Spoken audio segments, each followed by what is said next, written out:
This is George Dionne of the Rock is George podcast, and this is a KNAC.com exclusive interview with drummer Barry Kerch of the modern rock act Shinedown. If I knew absolutely nothing about Shinedown, how would you describe the band's music to me? Straight ahead rock and roll with a heart. That's what I would say. I'd agree with that. Now, I'm going to date us both here, Barry. The last time I talked to you was 20 years ago. When your first album came out and you guys were getting ready to open for Van Halen, and I wanted to say it's great to see the success that you guys have achieved in the last 20 years. Thank you. I can't believe it's been 20 years, but there's been a lot of great memories built in 20 years for sure. Well, currently you have an album out, Planet Zero. It came out in 2022. It's the little album that could. It's currently riding high on your current single, A Symptom of Being Human, which has become a crossover hit for Shinedown, crossing over into pop territory. Why don't you tell me a little bit about how this song came together composition-wise first? Composition-wise, it was primarily Eric and Brent came up with it, and it was really talking about Eric's mental health issues and living with that and depression and that kind of thing. And that it's all just a symptom of being human. We all have our issues. We all deal with our things. And it came from a very natural place. And most Shinedown songs do. I'd say the vast majority do, because we kind of write about what we've witnessed, what we've been a part of, and what we've gone through. I think that's who Shinedown is and why people connect to the band so well and why we've been able to be so successful is we're honest in our music. And really that's where it came from. And to have the crossover success is just kind of icing on the cake. It came with a lot of hard work and dedication for sure. And we're still working hard at it. But it's a relatable song. And I think a lot of people, especially with how tense our country is right now and just divisive and everything else, it's sometimes when you can break it down, just going, hey, we're all humans here, that a lot of people are feeling that. And I agree with you 100% that the issue of mental health is kind of what connects us all, something we're all a little afraid of to share with people because no one wants to seem weak. Some people are, in fields where you're supposed to be a tough guy or a tough girl or something like that. And then, the more I think a lot of musicians are kind of seeing this and kind of putting this all out on the table. I agree with you. And, I think we all have to kind of get rid of that stigma of being the tough guy, tough girl. I'm a tough guy, but I'll be the first one to tell you that when I need to cry, I cry. And that's good for you. It's a natural expression of emotion. And I think when you bury those emotions, and trust me, I'm of the generation, and I think you are too, where men bury way too much. It's nice to say, hey, just talk about it or talk to someone. It doesn't even have to be a friend or a colleague or somebody you even know. Just if you're having that day, you need to talk to somebody. Talk to somebody. It's better than the alternative. And that's what we're trying to get away from. This certainly isn't Shinedown's first inspirational song that connects people, at least in my opinion. Certainly Fly from the Inside, one of your first songs, was very emotional and connecting, and so was I Dare You and Second Chance, and you've certainly had numerous songs. This is kind of Shinedown's thing, I think. Yeah, and again, that goes back to writing what we know. These are true stories that we've lived, right? So it might not be pretty and it might be a little dark at times, but we try to uplift people. And that's also what we try to do for our crowds. People these days and even in the past, they spend a lot of money to go to a show, parking, babysitters, everything else. And our job is to we pride ourselves on entertaining you and giving you a break from your reality. Our job is to make you forget about your daily garbage for a minute and just enjoy a show. We're there to empower you and to make you a part of the show. I get a little angry when I hear bands like berating their fans or, hey, you effers, get up. And like, why? They paid to come see you and you're going to berate them like that. I've never understood that. Not to say that, hey, if that's what you do, that's what you do. That's your band. I can't tell anybody different, nor do I want to. But we don't do that. We're not the ones to berate. We want the audience to be a part. Because, as Brent said for many, many years, we only have one boss, and that's everybody in the crowd. Beyond Symptom of Being Human, the album itself, Planet Zero, it's had a couple of singles along the way. I was listening to the album a few times this week. Is Planet Zero a concept album or just sort of an album that draws from what we're dealing with today? An unintentional concept record. In that, when we were writing the songs, it was right in the middle of the pandemic and all that stuff going on. And Um, Again, we write from what we know and what we see, and that's just what was going on. So yeah, it tended to tie together into a concept record, but we didn't start writing the songs going, hey, we have to write about everything that's going on right now and write a concept record. It just, by the time we finished writing the songs, we went, oh, there's a theme here. Okay. That's what we're doing. Yeah, we never intentionally go into that. We never say this record has to be this. It's this song has to be the best song this song can be. And let's write another one and another one. Then once we have 15, 20 songs, which are the best 11, 12 out of those, this one just happened to have a commonality and a theme running through it. And we were all sort of kind of going through the same thing with lockdowns and whatnot. And it sort of makes sense that it all got pulled into this album. Sure. Sure. Yeah. It was not time that I'm glad to be beyond. Now, I know everybody's asking you about new music. Planet Zero has been out for a little while. I mean, it's still riding pretty high, but how far are you on working on the next one? Yeah, Planet's still doing really good, but we're not resting on our laurels. We never do. This band, we're one of the hardest working rock bands in the business, one of the hardest working bands in the business. I mean, we tour more than most. We are currently doing, I think we're a little ahead of schedule on what we want to accomplish. I was literally in Charleston last week at Eric, our bass player studio, where we recorded Planet Zero, recording new drum parts for, I think we did 6 or 7 new songs. So yeah, we're getting there. I think as far as the fans and the people out there hearing new music, I would imagine late this year, early next year. So sooner than you think. Absolutely. You got a few collaborations going on between Shinedown and other businesses and entities, I should say. You got a new hot sauce out. It's a collaboration with Torchbearer Sauces. It's called Symptom Chipotle Garlic Sauce. Who's the hot sauce aficionado in the band? You're staring at him.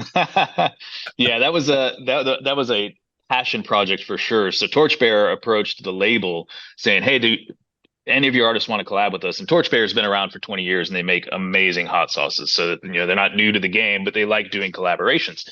And the label approached Shinedown and I said, "Oh yeah, that's me. I'm in because I've been a hot sauce nerd since I was a little kid. I make my own hot sauces. I grow my own peppers. If you open my fridge, this side is all different hot sauces from all walks of life. So I'm passionate about it." And Vid, the head guy over at Torchbearer, he and I just started communicating back and forth via email and phone calls like, "Hey, this is what I like in a hot sauce." And he's like, "Well, this is what we like in a hot sauce." And we went back and forth. Then he started sending me some samples and, I had the rest of the fridge full of all these samples that we're trying and going back version 1, 2, 3, 4, 5, so on and so on. And we finally nailed it down to 3 sauces that we were really excited about for this venture, or whatever you want to call it. And the first release is the Symptom sauce. 2 reasons it was named Symptom. One, obviously that single's doing something special right now and you want to tag along with that. But it's also the messaging of the song that, we're all human. We're all in this together. Well, this sauce is for everybody. It's not super spicy. It doesn't take your head off. It's my 13-year-old daughter who doesn't like spicy things really enjoys this sauce and eats it. So we wanted to make an introductory sauce that is just pure flavor with a little bit of heat, and I think we nailed it. So it's from what I know, everybody that I've talked to is really enjoying the sauce. As a hot sauce guy and a guy that makes his own hot sauces, what's the hottest pepper that you've had in your sauce? Oh gosh, probably Trinidad Scorpion or the Carolina Reaper, of which I both grow. So they don't get much hotter than that. I'd like to grow the Butalikas, but I haven't gotten a quality seed to sprout. But yeah, I like those peppers and they have their own flavor. I use them very sparingly. I like a flavorful hot sauce, and those could just really rip you apart. And I don't like that next morning, if you know what I'm saying. Indeed. Shinedown collaborated with the Memphis Grizzlys. You guys did some merch with them, some hats, some T-shirts. How did that come about? So Zach, he's from Memphis, born and raised in Memphis, still lives in Memphis, and that's our guitar player. And he's a huge basketball fan and has had season tickets for the Grizzlies for many, many, many years. And so they kind of know who he is, and he's, hometown hero, local boy. So and he's also big into he's a big sneakerhead. He's endorsed by Jordan. And he's the fashion kid in the band. He's the one that's always like, "Oh, this is the cool new style." I'm the jeans and t-shirt guy. So they approached him, hey, would you want to collab on a few of these things? Because he's friends with the team. And that's how that came about. And I think it did really well. I saw that Shinedown was at the iHeartRadio Music Awards this year. You were nominated for multiple awards, and you even had the chance to introduce Jelly Roll during Yeah. the broadcast. Was this the first time that you were introduced to Jelly Roll, or have you guys met before? Oh no, we're long friends. He actually toured with us. So last year, the year before, he opened for us. Right before he took off and took over the world, Jelly Roll opened for us on a nice long summer tour. Absolutely love that guy. He's exactly what you see. That is not a fake person. That is not a fake story. He is that guy, and he's just my big teddy bear. I love that guy. You also have the opportunity to be playing the Grammy Hall of Fame Gala on May 21st, which pays tribute to the Atlantic Records 75th anniversary. You guys have been on Atlantic since the beginning, so Yeah. why don't you tell me what your partnership with Atlantic has been like over the years and why you've decided to stick with them for so long? Atlanta took the chance on us when nobody else would. Especially back in those days, Ahmet Ertegun was still alive, who was the one that ran Atlantic and signed all the original artists back in the day, all the R&B artists, Aretha Franklin, etc. The list goes on for a million. Ahmet Ertegun was the guy. And initially, Brent had been signed to Atlantic with another band, and it fell through. Album never got released, but they wanted to hold on to Brent because Ahmet still believed in what's the word called, artist not relations, but when you artist development. He still believed in artist development and saw how special Brent's voice is, as we all know, and sent him on a writing tour to hone his craft, because Ahmet would do that with all the people back in the 50s, 60s, 70s. That's what Atlantic was known for, was creating their artists. And that kind of really stuck with us, that Atlantic was willing to take that chance on us.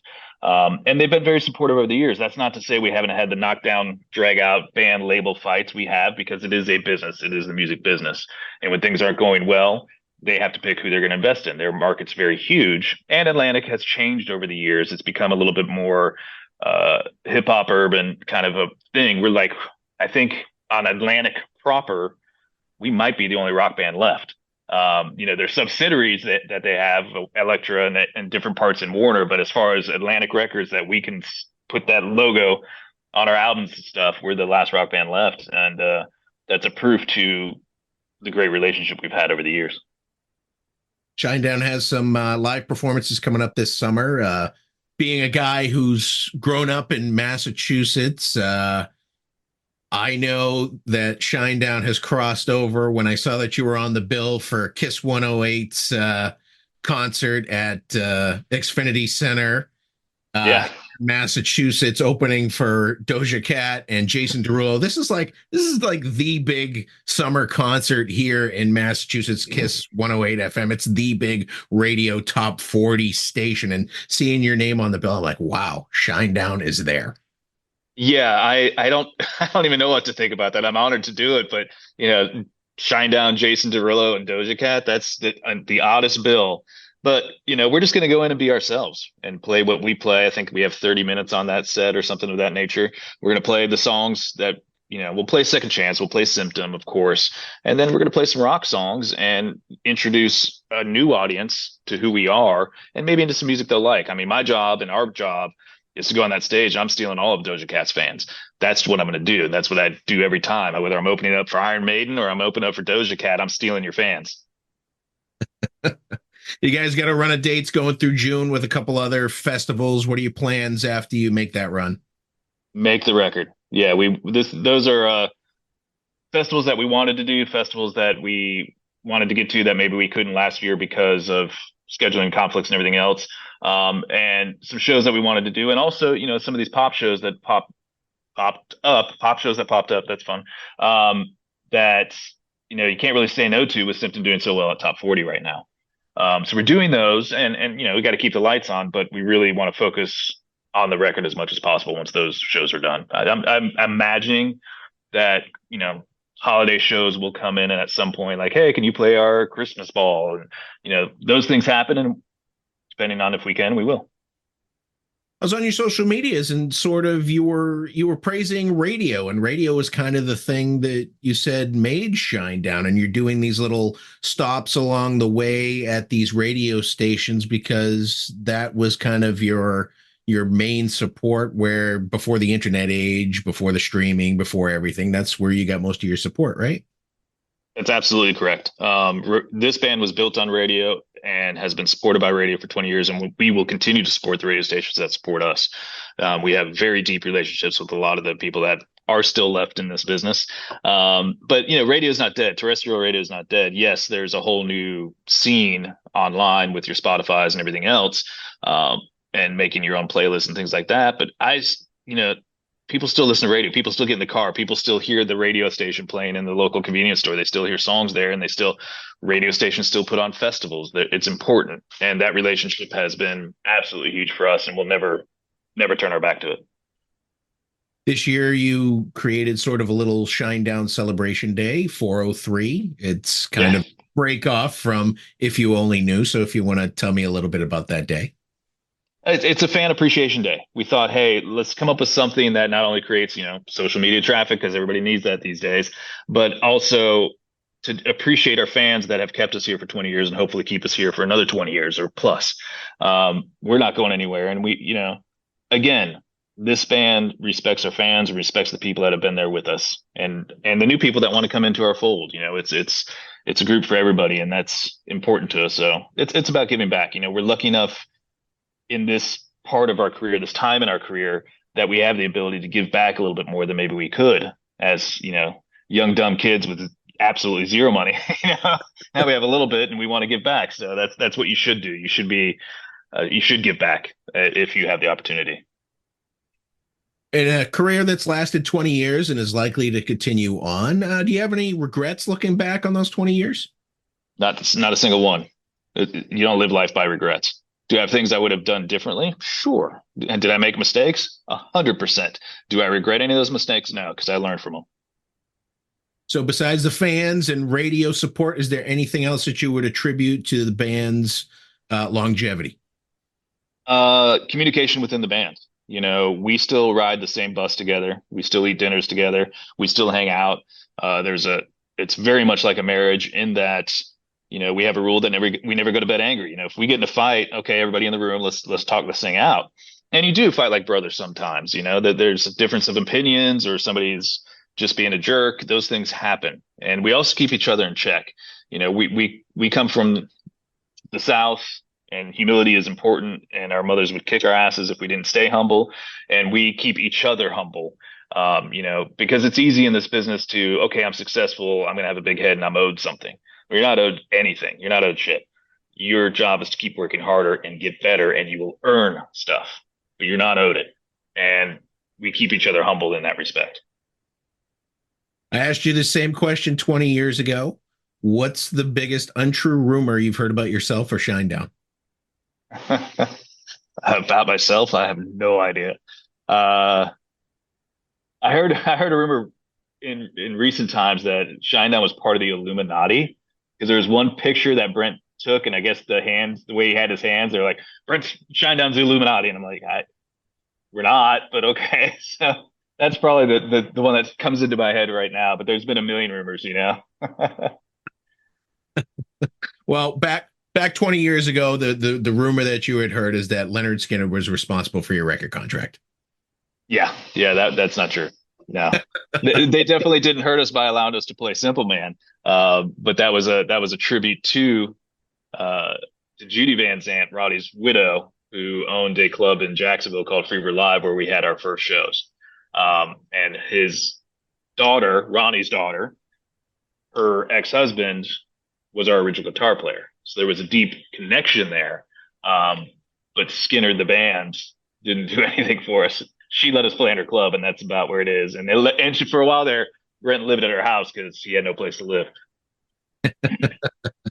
Well, Barry, it was good catching up with you after all these years. Shinedown out on tour this summer. The current album is Planet Zero. It's out now. New music on the way.